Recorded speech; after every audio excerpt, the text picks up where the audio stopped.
সন্তান, ওলামায়ে কেরাম, প্রিয় উপস্থিতি, জাতীয় নেতৃবৃন্দ, আসসালামু আলাইকুম। আল্লাহ রাব্বুল আলামিন বান্দাকে পরীক্ষা করেন, বিপদ-আপদে ফেলেন এবং কখনো কখনো তার জীবনটা পর্যন্ত নিয়ে যান জান্নাতের বিনিময়ে। আপনারা যারা ওলামায়ে কেরাম আপনারা জানেন যে আল্লাহ তো আমাদের জীবনটা তো কিনে নিয়েছেন না, জান্নাতের বিনিময়ে কিনে নিয়েছেন। এই জন্য 13 সালের 5ই মের এই স্বাধীন বাংলাদেশের ইতিহাসের জঘন্যতম গণহত্যা যারা ঘটিয়েছেন তারা 24 সালের 5ই আগস্টের সাথে তারিখ কিন্তু ঠিক আছে, মিল আছে, মিলায়ে দেখতেছেন না এখন যে কাদেরকে নাই করে দিতে চেয়েছিলাম আর কারা আসলে নাই হয়ে গেছে। সূরা লাহাবে আল্লাহ তাআলা বলছেন না, আবু লাহাবের চরিত্র সম্পর্কে বলছেন না যে ইসলামকে, মুহাম্মদ সাল্লাল্লাহু আলাইহি ওয়াসাল্লামকে খড়কুটার মতো বিবেচনা করতেছে, কিন্তু আল্লাহ তাআলা বলছেন যে ইতিহাস সাক্ষ্য দেবে আসলে যে কারা ইতিহাসের জায়গাতে অস্টারিতে গিয়ে কারা আসলে খড়কুটা হয়ে গেছে। এই জন্য আজকে এখানে দাঁড়ায় আমাদের প্রথমত হচ্ছে যারা এই আন্দোলনে শহীদ হয়েছেন তাদের সবার রুহের মাগফিরাত কামনা করা আমরা করছি, প্রথমত কাজ। দ্বিতীয় কাজ হচ্ছে এখানে দায়ের রেসপন্সিবিলিটি কোথায়? কাউকে না কাউকে তো এই গণহত্যার দায় নিতে হবে এজ এ স্টেট।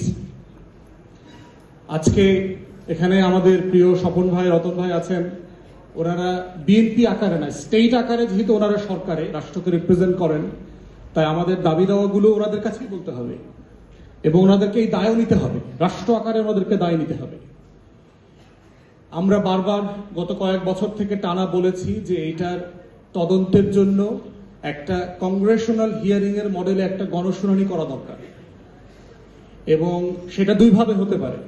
একটা হচ্ছে যে আপনি ইনডোরে পার্লামেন্টে করতে পারেন, ক্রস পার্টি স্ট্যান্ডিং কমিটি দিয়ে করতে পারেন, বাট আমরা বারবার প্রস্তাব করেছি যে আপনারা ক্রস পার্টি পার্লামেন্টেরিয়ান এবং এক্সপার্ট, মানবাধিকার কর্মী, আইনজীবী, ওলামায়ে কেরাম যারা আছেন, সাংবাদিক, তাদেরকে সবাইকে নিয়ে একটা বড় প্যানেল করে শুনানি হওয়া দরকার এবং সেটা লাইভ ব্রডকাস্ট হতে হবে, যেভাবে সংসদ ব্রডকাস্ট হয়, যে সেই দিনকার কি হয়েছে তার আগের দিন, সেই দিন, পরের দিন।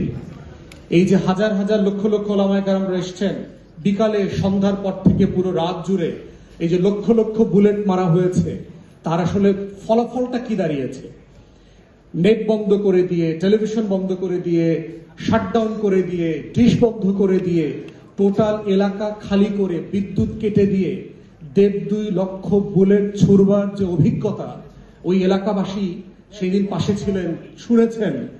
আমরা দেশের বাইরে ছিলাম কিন্তু এলাকাবাসীর কাছ থেকে শুনেছি, মনে হচ্ছে যে এখানে যুদ্ধ হচ্ছে, ইসরায়েল বোমা মারতেছে গাজার উপরে, সেরকম একটা অবস্থা মনে হচ্ছে চারপাশে।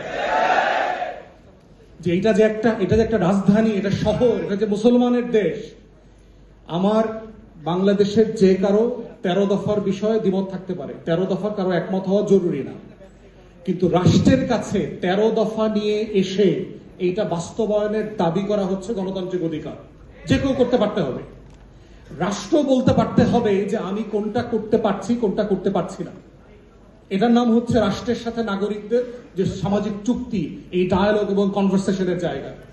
সেইটা না করে রাষ্ট্র যেটা করেছে, রাষ্ট্র গণহত্যার পথ বেছে নিয়েছে। এবং এই গণহত্যার পথ কেন বেছে নিয়েছে, 4টা মোটা দাগের বড় গণহত্যা কেন আওয়ামী লীগকে করতে হয়েছে, সেইটার রেজাল্ট আমরা দেখেছি গত কয়েকদিন আগে। গেরুয়া বাহিনী, বিজেপি যখন পশ্চিম বাংলা দখল করেছে, এখানে তো ভোট হয় নাই, দখল করেছে, ইলেকশন ইঞ্জিনিয়ারিং করে দখল করেছে।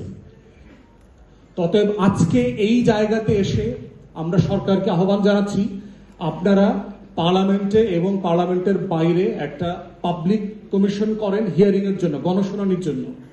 সেইখানে প্রত্যেক মাদ্রাসা থেকে যারা এতিম ছেলে মেয়েদেরকে নিয়ে, বাচ্চাদেরকে নিয়ে ঢাকাতে এসেছিলেন, তারা তাদের গল্পগুলো এসে বলতে পারবে।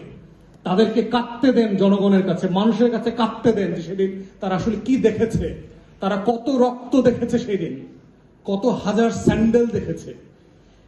ডাস্টবিন ক্লিন করে সিটি কর্পোরেশন একজনের কর্মকর্তা আমাকে বলেছে, আমার জীবনে আমি এত রক্ত যেমন দেখি নাই, এত স্যান্ডেলও দেখি নাই। কি পরিমাণ জিনিস সেখান থেকে ক্লিয়ার করতে হয়েছে গত কয়েক ঘন্টার ভিতরে। আমাদের সিটি কর্পোরেশন গুলো যদি প্রত্যেক দিন এত প্রফেশনাল হইতো ময়লা আবর্জনা পরিষ্কার করতে, তাহলে Dhaka should have been the finest cleanest city in the world. সেই আবর্জনা পরিষ্কার করবার দায় রাষ্ট্র এই সিটি কর্পোরেশন নেয় না, কিন্তু শহীদদের রক্ত পরিষ্কার করবার দায় অল্প কয়েকটা ঘন্টার মধ্যে তারা নিয়েছে।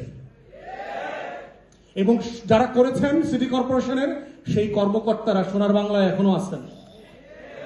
গণতদন্ত কমিশন করেন, কারা কারা সেদিন দায়িত্ব পালন করেছেন।